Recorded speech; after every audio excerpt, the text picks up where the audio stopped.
Bien chers amis de Café Évangile, Jésus disait, « Malheureux êtes-vous, scribes et pharisiens hypocrites, parce que vous payez la dîme sur la menthe, le fenouil et le cumin, mais vous avez négligé ce qui est le plus important dans la loi, la justice, la miséricorde et la fidélité. » Bien chers amis, si Dieu qui vient nous sauver, si Dieu qui en Jésus-Christ s'est fait homme pour nous manifester le vrai visage du Dieu qui est amour, si ce Dieu-là vient nous interpeller sur ces choses essentielles de la justice, la miséricorde et la fidélité, c'est parce que, chers amis, ces paroles qu'il nous dirige, c'est pour notre salut et notre bien. Rappelez-vous la seconde lecture du dimanche dernier. Cette lecture dans laquelle il est fait mention de l'importance de la discipline, de la correction. Dieu se comporte envers vous comme envers des fils. Et quel est le fils auquel son père ne donne pas des leçons? Nous dit l'auteur de la lettre aux Hébreux le dimanche passé. Quel est le fils auquel son père ne donne pas des leçons? Aujourd'hui encore, dans notre vie comme chrétiens, nous sommes prêts à voir les petits détails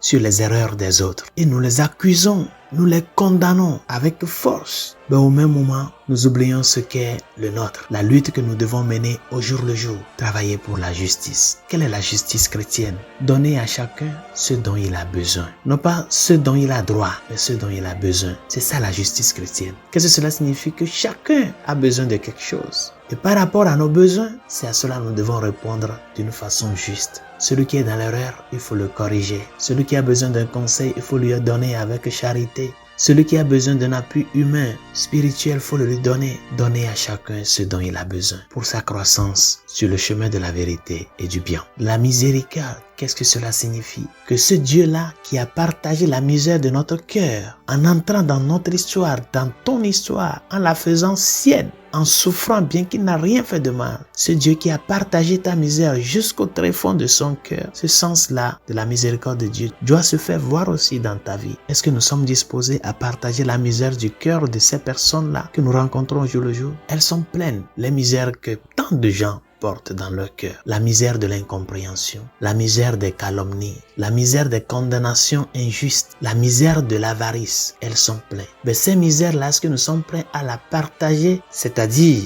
à aider celui qui vit cette misère-là à se transformer? Et la fidélité, c'est ça même le point focal de toute vie. Parce que toute vie est une relation. Notre relation avec Dieu, où en sommes-nous? Dans la fidélité à nos devoirs religieux. Que je sais que cette relation que j'ai avec le Seigneur, j'ai des devoirs à accomplir. Et mes devoirs sont mes devoirs. Ce ne sont pas des faveurs que je fais à Dieu, c'est mon devoir. En la ramenant à la réalité de notre vie de tous les jours, est-ce que l'époux, l'épouse se rendent compte de leurs devoirs? Est-ce que les enfants se rendent compte de qu'ils ont des devoirs à accomplir envers ces personnes-là qui sont dans les mêmes relations avec eux? Chers amis, ne nous attardons pas sur les choses éphémères. Levons la tête, avançons-nous vers l'essentiel. Ne perdons pas nos temps sur les choses qui ne viennent que nous faire perdre de vue l'essentiel. Sortons de ce monde-là, du virtuel. Allons à la réalité. Que ce Dieu-là qui a pris sur lui, réclamer avec sa vie ta justice, te faire miséricorde et qui a été fidèle dans ce choix-là de te manifester l'amour profond jusqu'à la croix, qu'en esprit de gratitude, toi aussi, tu puisses être